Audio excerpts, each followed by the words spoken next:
Hi, my name is Cadd. This is a presentation for Case Study 2. Let's start with Slide 2. Case Study 2 is the full consideration of seniority and ability. The role for this case is Human Resource Manager. The question for this particular case is, as a Human Resource Manager, develop a case for your contention for the selection of Mary Younger, for the selection that Mary Younger did not violate the contract. Next slide. First, let's talk about what this case is about. A position is being created for first shift as a lead position. In the past, there has not been a position for the first shift leader. Two applicants who were employees for the company were shown best qualified. They are Robert Elder and Mary Younger. Elder had seniority over Younger and was a third shift night supervisor for 5 years, but decided to step down so he could go to first shift. Younger, even though listed as a second-class machinist, is qualified for the first-class position, but a position has not been available for her to be promoted. Elder is currently a first-class machinist. Next slide. Now let's talk about what is the contract, what it states. Awarding a job bid when a job opening occurs or there are vacancies in classifications covered by this agreement, excluding leader classifications, the corporation shall post on its bulletin boards a notice of such openings or vacancy, indicating the rate of pay for a period of 3 days. In order to afford employees an opportunity to qualify for such openings or vacancies on the basis of seniority and ability to perform the available work, the corporation shall not be required to consider the bid of a probationary employee. At the end of the 3rd day, the job opening or vacancy shall be filled by the employee who qualifies as soon as possible, but not to exceed 10 working days. Another section reads, the provision for this section, however, shall not be construed to prevent the corporation from immediately filling the vacancies in order to maintain scheduled production requirements, subject to the posting provisions for this section. In filing vacancies in leader positions covered by this agreement, the corporation agrees to give full consideration to seniority and the qualifications of the employees in filing such vacancies. Next slide.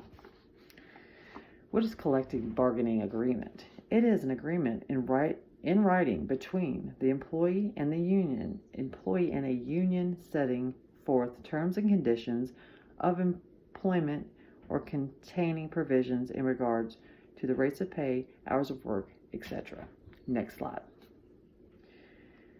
The challenge that a labor union possesses for human resource manager is the grievance processes that are in place by virtue of a collective bargaining agreement. Labor union contracts contain specific guidelines for HR management and union leadership in handling employee complaints and issues about working conditions. In other words, as an HR manager, you must follow the guidelines of the contract that was agreed in between the company and the union. For instance, if wages are set and someone is not getting the rate they deserve, then they come to Human Resource with this concern, and it is the job of the HR manager to comply with what the wage standards are set within the contract. Next slide. I believe in this case, the evaluation between Younger and Elder for who is better for the position is not breaking the agreement. Elder has been a supervisor and has shown indications of some issues that would not make him a better candidate. For instance, Hatch stated he had some flexibility concerns as well as communication concerns when he was a shift leader. These are two important qualifications for this new first shift position as a leader. And as stated in the case, seniority was considered. This is a reason that Elder feels he was not chosen, but there are many factors that came in making this decision. With Elder being a supervisor previously and not meeting some of the needs asked during the time he was in that position, helped make their decision. Next slide. The plan of action in this case for me as a human resource manager would be to first have a discussion with Murphy and Hatch to understand why they made the decision they did. Based on what we have learned in the last slide, seniority was considered in their decision-making process. Then have a discussion with Elder to explain why he was not considered for this position, making sure he understands that seniority was considered and there are other areas that Younger had more strengths in that made her more qualified. Next slide.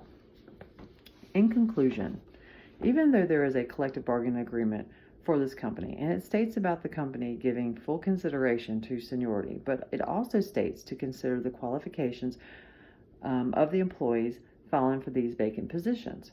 Unfortunately, not all needs can be met. If Elder could meet both needs of seniority and qualifications based on his previous work as a supervisor, I feel that he would have been most qualified, but as we learned, he did not meet a lot of the qualifications they were looking for in the past as a supervisor on third shift. So that made Younger a more qualified candidate. Thank you.